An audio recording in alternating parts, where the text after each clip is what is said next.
Hello everyone, मैं S के Singh medical counsellor. जैसा कि आप सबको थंबनेल दिख गया होगा, स्क्रीन पे दिख गया होगा, आज स्कोर कार्ड है वो नीट पीजी 2023 का रिलीज कर दी गई है, आउट हो चुका है। तो अपना अपना स्कोर कार्ड एनबीई के ऑफिशियल साइट से जाकर डाउनलोड कर सकते हैं।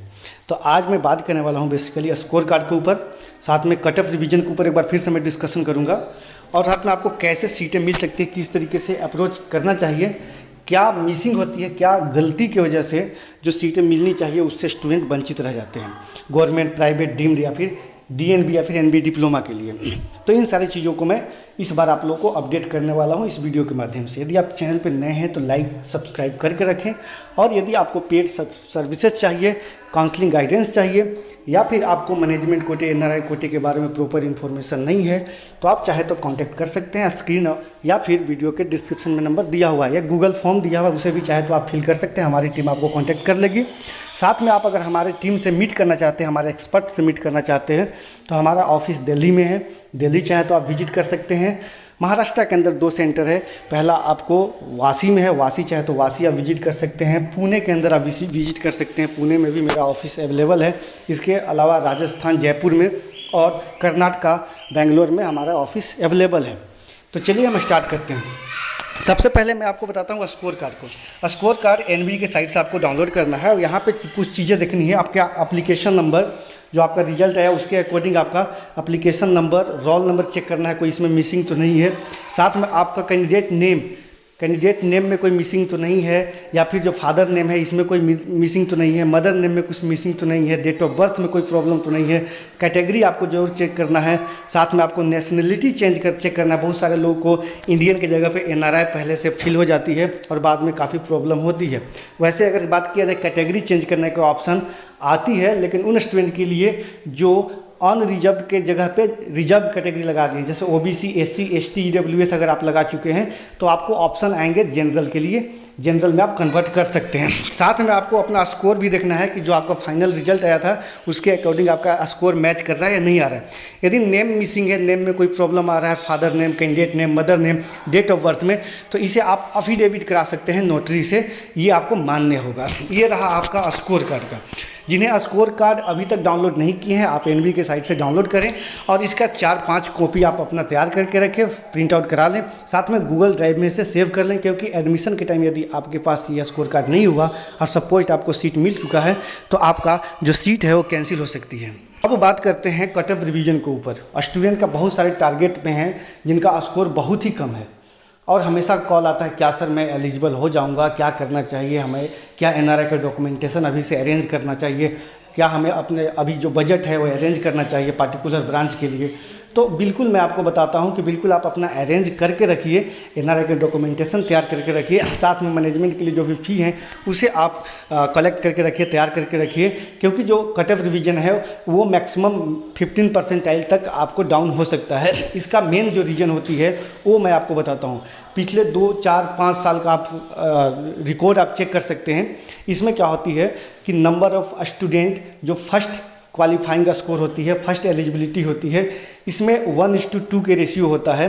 और जब सेकंड रिवाइज कट ऑफ होता है तो इसमें क्या होता है कि नंबर ऑफ़ सीटें देखी जाती है। नंबर ऑफ़ सीटें का मतलब ये होता है कि पिछले आप रिकॉर्ड चेक कर सकते हैं, सुप्रीम कोर्ट में पीआईएल दर्ज भी की गई थी, खास करके राउंड 1, राउंड 2 मॉपअप और स्टे वैकेंसी के बाद काफ़ी सीटें वैकेंट रह गई थी, और साथ में काफ़ी सीट को ब्लॉक कर दी गई थी, क्योंकि इस बार भी काफ़ी सीटें ब्लॉक हो सकती है, क्योंकि एक एक स्टूडेंट को 4-4, 5-5 स्टेट में सीटें मिलती है, और वो किसी पर्टिकुलर एक ही सीट को ज्वाइन करेंगे। इस कंडीशन में जो सीटें हैं वो लास्ट राउंड तक काफ़ी वैकेंट रह जाती है, या फिर नॉन क्लिनिकल के बात किया जाए, या फिर आपको लोअर क्लिनिकल ब्रांच के बात किया जाए, या फिर जिसका क्वालिटी कॉलेज का अच्छा नहीं होता है, या फिर जिनका फ़ी काफ़ी हाई होता है, या फिर वो मैनेजमेंट को हो या फिर एनआरआई कोटे को हो। तो इन सारी चीज़ों को देखते हुए गवर्नमेंट डिसाइड करती है। सुप्रीम कोर्ट की तरफ से जो पीआईएल दर्ज की गई थी पिछले साल राउंड 1, राउंड 2 और मॉपअप के बाद या स्टे वैकेंसी के राउंड के बाद काफ़ी सीटें वैकेंट रह गई थी, इसके बाद स्पेशल स्टे राउंड कराई गई थी। तो आप यहाँ से अपने आप को जज कर सकते हैं कि बिल्कुल आपको कट ऑफ डाउन होगा, क्योंकि पिछले बार इतना लो स्कोरिंग होने के बाद, इतना ज़्यादा स्टूडेंट को क्वालिफाई करने के बावजूद भी सीटें काफ़ी लेफ्ट आउट हुई थी, और स्पेशल राउंड होने के बावजूद भी सीटें बच गई थी। लेकिन यहाँ पर मैं आपको बता दूं कि जो कट ऑफ रिवीजन होगा कुछ इस तरीके से होगा, 1:2 के रेशियो में फर्स्ट क्वालिफाई होती है, फर्स्ट रिजल्ट आता है, तो उसमें जो क्वालिफाइंग स्कोर होता है या फिर जो स्टूडेंट को क्वालिफाई किया जाता है वो 1:2 के रेशियो में अप्रोक्सीमेट ऑल ओवर इंडिया में 60,000 अप्रोक्स सीटें हैं, लेकिन लगभग 1,20,000 स्टूडेंट को क्वालिफाई किया गया है। लेकिन जो 1:2.5 या 1:3 का जो रेशियो जाएगा आफ्टर कट ऑफ रिवीजन, तो ये आपको लगभग, आपको अगर बात किया जाए तो 15 परसेंटाइल अगर ऐड किया जाए तो 210 या 215 स्कोर तक जा सकता है। तो यहाँ तक आप समझ सकते हैं जिनका स्कोर 210 215 है, तो आप अपने प्रिपरेशन के साथ साथ अरेंजमेंट करके रखें। एनआरआई कोटे के डॉक्यूमेंटेशन हो या फिर पार्टिकुलर आपको मैनेजमेंट की सीटें लेते हैं, आपके बजट की प्रॉब्लम है तो बजट को आप अरेंज करके रख सकते हैं। साथ में अपना प्रिपरेशन भी कीजिए ताकि आपका नेक्स्ट, अगर हो सकता है आने वाले दिन में आकर आपका मूड चेंज होगा कि इस साल नहीं, अब अगले साल ही सीट लेंगे, अगले साल आपका प्रिपरेशन और बेटर होते चला जाएगा, तो आप नेक्स्ट ईयर अपने आप को और अच्छा बिल्डअप कर सकते हैं। अब हम एक चीज़ और बताते हैं, बहुत सारे स्टूडेंट ये मिसिंग करते हैं काउंसलिंग के दौरान कि जिन्हें सीटें मिलने वाली है सर्जरी के, फॉर एग्जांपल जिन्हें गवर्नमेंट सीट या डीएनबी के सीटें या फिर प्राइवेट सीट डीएनबी के अंदर हो या किसी भी डिपार्टमेंट के अंदर हो, वो सर्जरी की सीट मिलने वाली है, लेकिन उन्हें गलत काउंसलिंग की वजह से ईएनटी की सीटें मिल जाती है, एनेस्थीसिया की सीटें मिल जाती है, और जिसे उन्हें लेना नहीं होता है, लेकिन फिर भी वो चॉइस कर देते हैं। और इसका नतीजा ये होता है कि वो नेक्स्ट राउंड से भी बाहर हो जाते हैं, अगले साल के लिए भी बैन हो जाते हैं फाइनल राउंड काउंसलिंग में। ऐसे बहुत सारे स्टूडेंट के साथ हुआ था जो खुद से काउंसलिंग किए थे, प्रॉपर चीज़ों को नहीं समझे थे, या फिर एक दो हमारे पेड मेंबर भी थे जो हमारे बातों को प्रॉपर नहीं समझे और खुद का कॉन्फिडेंस लेवल इतना हाई था कि वो काउंसलिंग किए, काउंसलिंग के बाद उन्हें सीट या फिर एनेस्थीसिया या फिर ईएनटी या फिर पैथोलॉजी जैसे ब्रांच मिली, और बाद में फ़ोन करके वो काफ़ी परेशान थे। जिन स्टूडेंट को सीटें मिली थी वो काफ़ी मतलब पैनिक मोड में थे। तो ऐसे कंडीशन में आप लोगों को एक्सपर्ट काउंसलिंग या फिर स्मार्ट काउंसलिंग की ज़रूरत पड़ती है। तो स्मार्ट काउंसलिंग का मतलब ये होता है कि आपको किस राउंड में आपके रैंक पे कौन कौन सी सीटें मिल सकती हैं।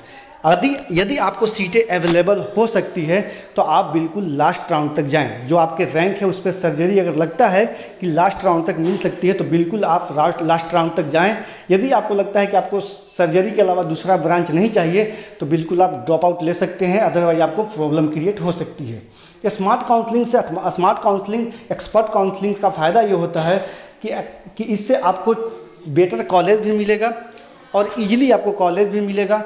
साथ में आपको अगर प्राइवेट की तरफ या डीम्ड की तरफ मूव करते हैं या डीएनबी की तरफ मूव करते हैं तो cheap and best colleges available हो सकती है। यदि आपको प्रॉपर इन्फॉर्मेशन नहीं है, जो सीटें आपको 10 लाख पर एनम का मिलना चाहिए, 20 लाख पर एनम का मिलना चाहिए, तो 10 के जगह पे आपको 15 या 20 पर एनम का भी मिल सकती है। जिन्हें 20 लाख पर एनम की सीटें जिस रैंक पे मिलना चाहिए थी वो 25, 30 या 40 लाख का पर एनम पे भी आपको सीटें मिल सकती है। डिपेंड करता है आपके काउंसलिंग पे कौन कौन से स्टेट के अप्रोच कर रहे हैं, कौन कौन से कॉलेज के अप्रोच कर रहे हैं, काउंसलिंग किस तरीके से कर रहे हैं, अपने चॉइसेस को कैसे मेंटेन कर रहे हैं। थोड़ी सी मिस्टेक की वजह से आपका बजट में लगभग 30 to 40 लाख रुपीज़ का डिफरेंस दिखते हुए नज़र आती है।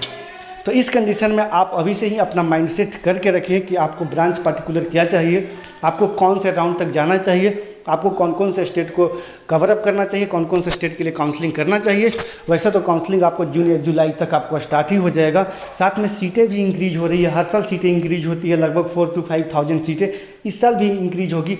और बहुत सारे ऐसे गवर्नमेंट कॉलेज हैं जिनको पहली बार उनको पीजी के सीटें दी जाएगी, और कुछ पुराने गवर्नमेंट कॉलेज है या फिर प्राइवेट कॉलेज है जिसमें और जो पुराने सीट के साथ साथ न्यू सीट भी उसमें ऐड की जाएगी।